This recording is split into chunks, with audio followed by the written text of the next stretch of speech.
A quick flash of brown, almost undetectable, darted behind the knothole in the fence. My heart halted for a moment, then began to beat a bit faster than usual. I sat upright and focused on the fence. The hole was small, perhaps the size of a coin, yet it was positioned right at eye level, accessible if someone stood on the other side and leaned in closely. I waited for any sign of movement. Nothing. I rose and approached it, feigning an interest in the plants along the fence line. As I neared, I slowed my pace, ensuring my footsteps did not crunch too loudly on the gravel. Upon reaching the location, I crouched down and peered through. Nothing, just an empty backyard next door. I exhaled and chuckled softly to myself. Perhaps I was losing my mind, overanalyzing, fabricating stories in my mind to alleviate the monotony. However, the following day, it occurred again. I was shirtless, weeding along the fence when I sensed it, that same tingling sensation creeping over my skin. Without a second thought, I glanced at the hole. This time, I caught sight of it. A solitary eye, dark brown, wide and motionless, gazing at me. For a brief moment, neither of us moved. My stomach nodded. I halted mid-action, my hands still clutching a handful of weeds. Slowly. Too slowly. The eye blinked, then vanished as whoever it was withdrew from the fence. I remained there, heart racing. My initial reaction was anger. Who on earth spies on their neighbor like that? Yet beneath the anger, there was something else. A flicker of curiosity and perhaps something warmer, something I ought not to feel. That night, sleep eluded me. I lay awake, replaying the moment in my mind. The eye. The way it lingered on me just a moment too long. Who could it be? I was aware that the family next door had a teenage son. I had seen him a few times, always clad in baggy hoodies, earbuds inserted, keeping to himself. His name was Ryan, 18 if I recalled correctly. The realization caused my heart to skip a beat. Could it genuinely be him? The next morning, I decided to test the theory. I donned a loose pair of shorts, completely foregoing the shirt. My 18-year-old neighbor observes me through the hole in the fence daily. Consequently, I took action. I never anticipated that something like this would occur to me. Every afternoon, like clockwork, I would catch a sight of him. Those inquisitive eyes peering through the small opening in the wooden fence that divided our yards. Initially, I dismissed it. I believed it was merely coincidence. However, as the days went by, the reality became undeniable. My 18-year-old neighbor was monitoring me. Each and every day, every time I stepped outside, every time I removed my shirt to tend to the garden or relaxed by the pool with a book, I sensed it. His gaze, concentrated, intent, almost yearning for something he did not dare to request. And the most troubling part, a part of me enjoyed it. So what actions did I take when I finally recognized he was doing this intentionally? What transpired the day I approached that fence and gazed back at him through the same hole? Stay with me because what occurred next will alter everything you believe you know about control, temptation, and what happens when you cease pretending you don't notice. If you have ever pondered what it feels like to turn the tables on someone who has been secretly observing you, you will not want to miss a moment of this narrative. Therefore, ensure to hit that like button, subscribe to the channel, and activate notifications. Because once you learn how far this escalated, you will not believe how it concludes. It began small, hardly noticeable. Indeed, a slight crack in the wooden fence that divided my backyard from the neighboring house. I recall the first time I sensed it, that peculiar prickling sensation along the back of my neck, like someone's eyes were on me, watching, studying. Initially, I dismissed it. Perhaps it was just paranoia. After all, I worked from home, spent most of my afternoons out here basking in the sun or watering the plants. It was not uncommon for neighbors to glance over occasionally, but this felt different. One Saturday afternoon, while I was reclining on a lounge chair, scrolling through my phone, I caught the first glimpse and stepped outside. With a cup of coffee as if it were any ordinary day, I positioned myself by the fence, intentionally stretching, providing a clear view of my back and shoulders. And just like clockwork, there it was, the shadow of movement behind the wood, the faintest sound of a foot shifting on gravel. My heart raced. I turned quickly. I locked eyes with him for just half a second before he stumbled backward, knocking something over on his side of the yard. I smiled to myself. So, it was Ryan. Now, the question was not whether he was observing me. It was how far he was prepared to go, and how far I was willing to allow this to continue. The game had begun, and tomorrow I intended to make the next move. The following morning, I awoke with a strategy. I spent a bit more time than usual selecting my outfit. Something casual yet suggestive. A loose tank top that revealed just enough of my chest and sides whenever I moved, and a pair of gym shorts that sat low on my hips. I told myself it was merely to be comfortable in the summer heat, but deep down I recognized it was for him. I stepped outside as if it were any other day. Coffee in hand, sunglasses on. The sun was already high, and the air was fragrant with fresh cut grass from the neighbor's yard.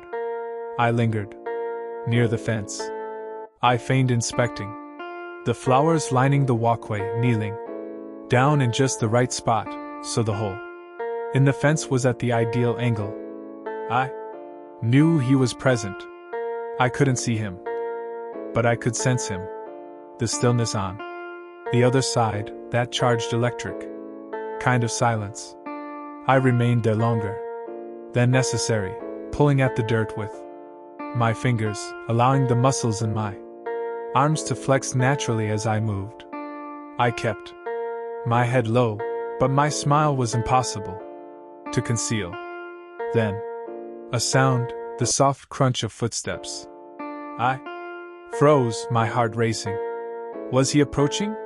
Gradually, I raised my gaze toward the hole. For the briefest moment I caught sight of him. Brown eyes, flushed cheeks, a strand of dark hair falling across his forehead. Ryan. He recoiled so quickly that I heard something fall over on his side of the fence once more. This time, it appeared to be a plastic chair striking the ground. I stood there, brushing the dirt off my hands, unable to suppress the laughter bubbling in my throat. The game had officially commenced, and I was relishing every moment of it. For the remainder of the day, I remained indoors, yet my thoughts kept wandering back to him. What was going through his mind? Was he feeling embarrassed, intrigued, regretting his actions? Or perhaps replaying the sight I had shown him that morning? By late afternoon, I resolved to push the boundaries just a bit further. I retrieved an old basketball from the garage and ventured out to the small section of driveway adjacent to the fence. I dribbled a few times, tossing the ball toward the hoop that was mounted over my garage door. The sun beat down on my skin, sweat quickly accumulating on my chest and neck. After a few shots, I paused, removing my tank top completely and tossing it onto the grass. Now I stood shirtless, just feet away from the fence, fully aware that he was likely back at his usual spot. I stretched. Slow, deliberate movements, allowing every muscle to roll beneath my skin.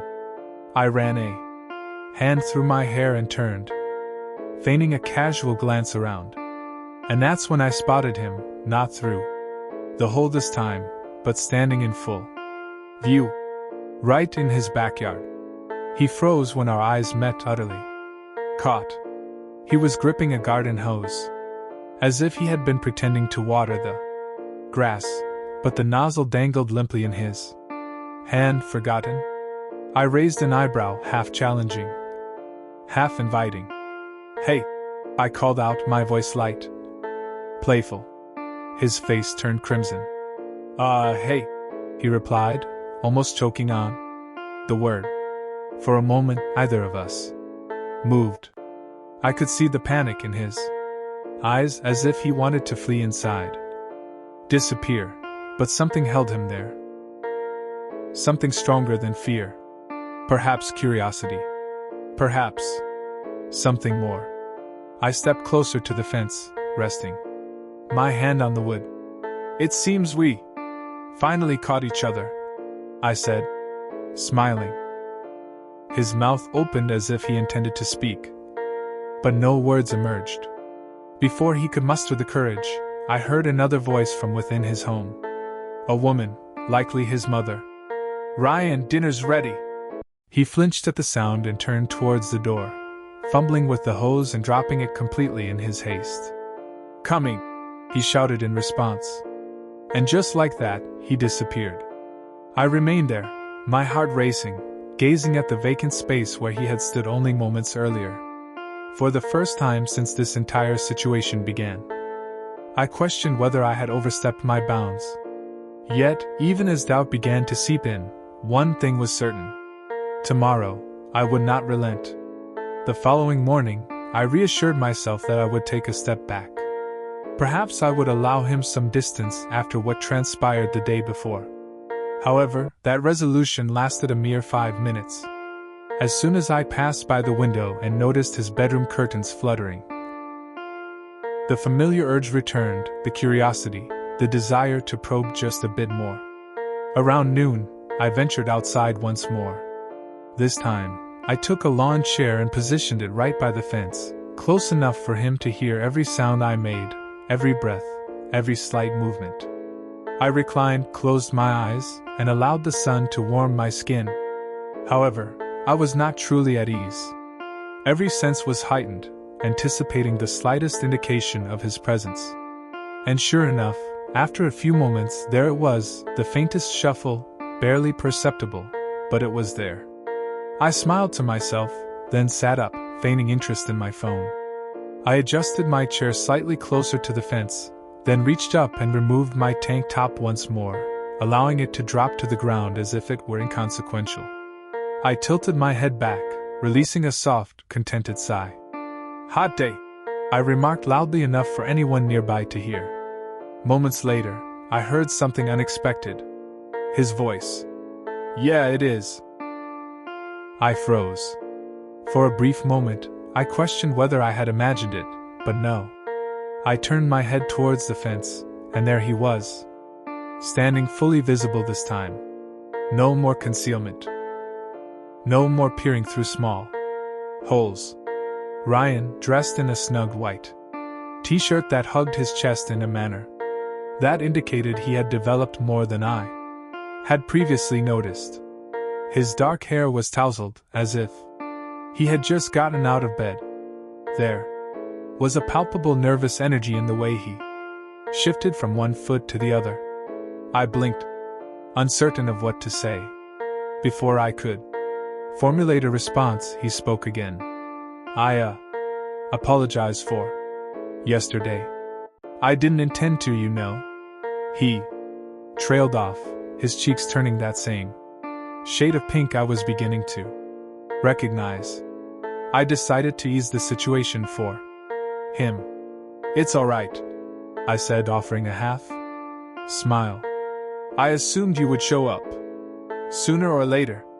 That elicited a reaction.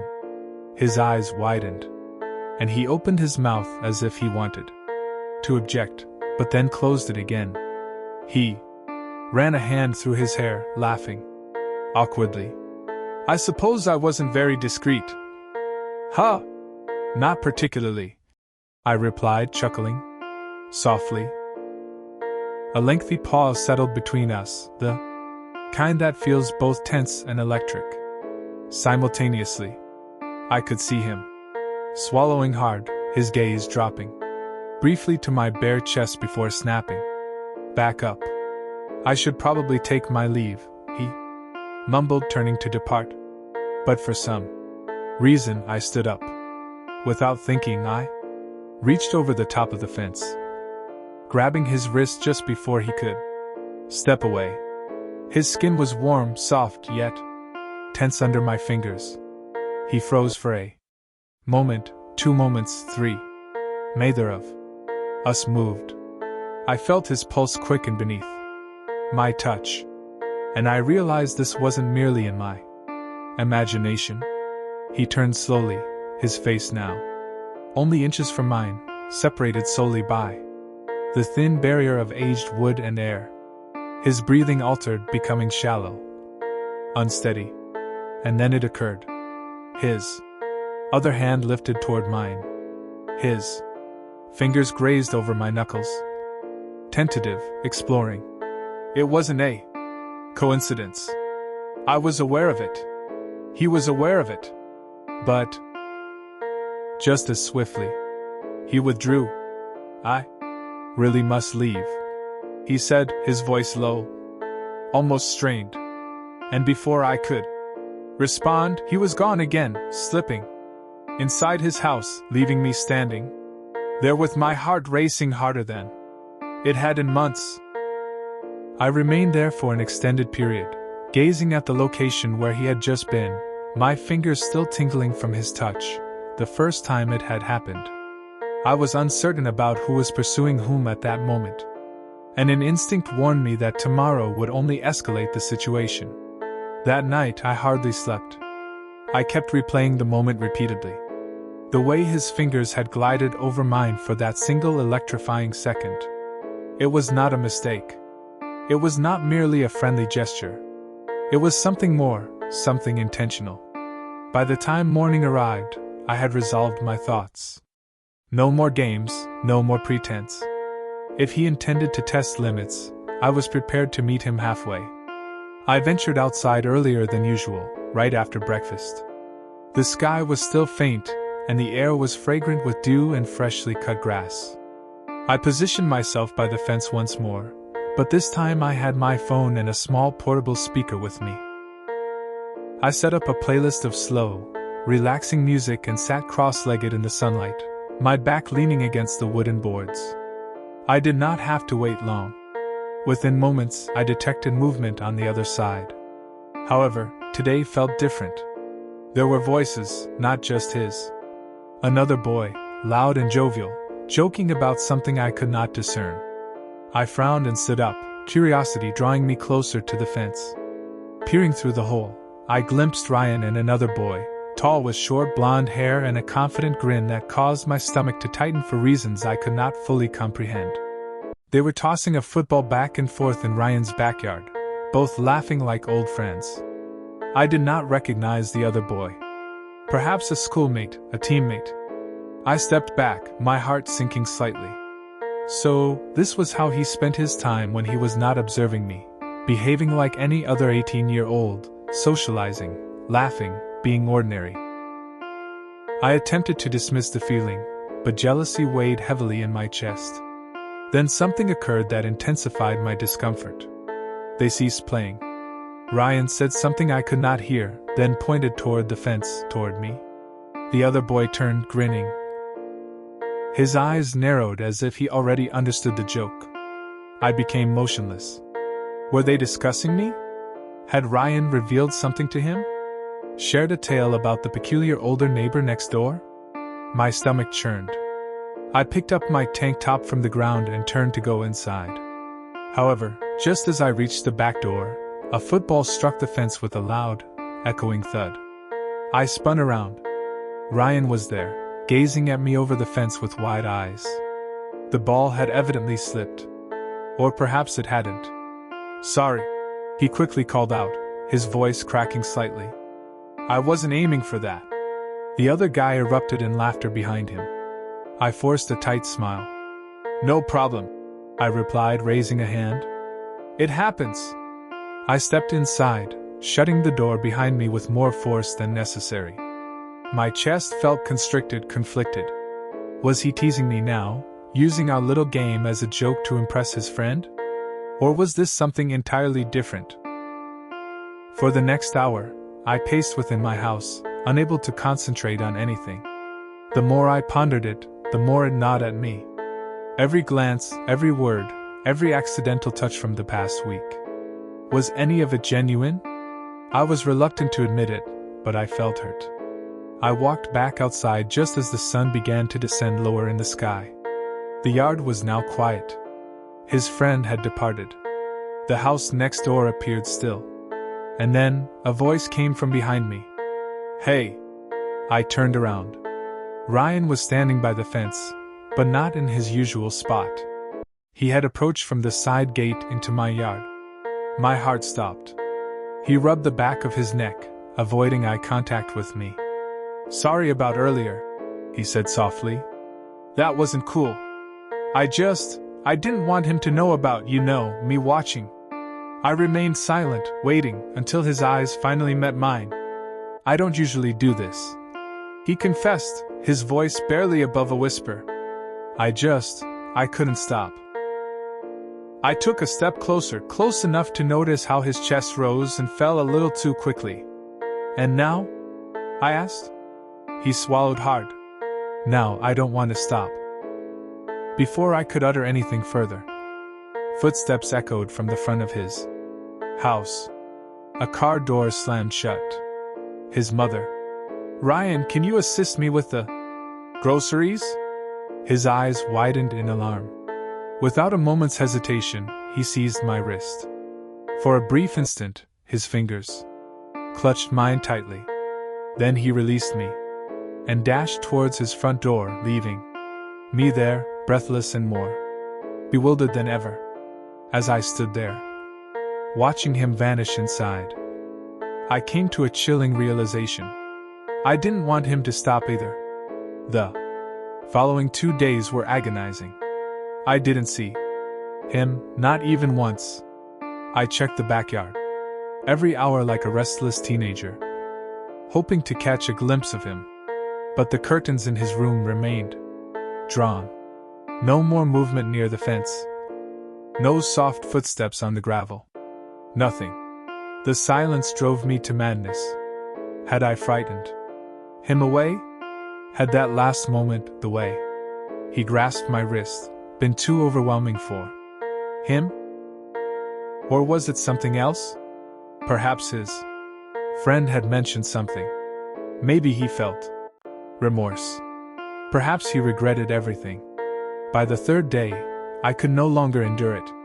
I slipped on my sneakers, grabbing a jacket, and resolved to take a walk around the block to clear my mind. As I turned the corner near his house, I slowed down, and that was when I spotted him. Ryan, sitting on the curb, head bowed, earbuds dangling from his hands instead of resting in his ears. He appeared lost in contemplation, gazing at the pavement as if it held all the answers he was unable to find. For a moment I thought about walking past without uttering a word, allowing him his space. But my feet had other plans. Hey, I said, halting in front of him. His head snapped up so quickly it startled me. His eyes widened as if seeing me here was both his greatest fear and secret desire, all at once. Hey, he exhaled, voice raspy as if he hadn't used it in hours. I settled down beside him, close enough for our shoulders to nearly touch. Neither of us spoke initially. The air between us felt dense, charged, dangerous. At last, he released a shaky breath. I've been contemplating, he spoke, gazing straight ahead regarding the situation. I remained silent, allowing him to proceed. Initially, I was unsure why I acted that way while observing you. I understand now, but he chuckled nervously, rubbing his hands against his jeans.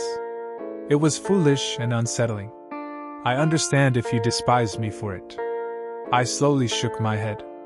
I do not despise you, I replied, my voice barely above a whisper.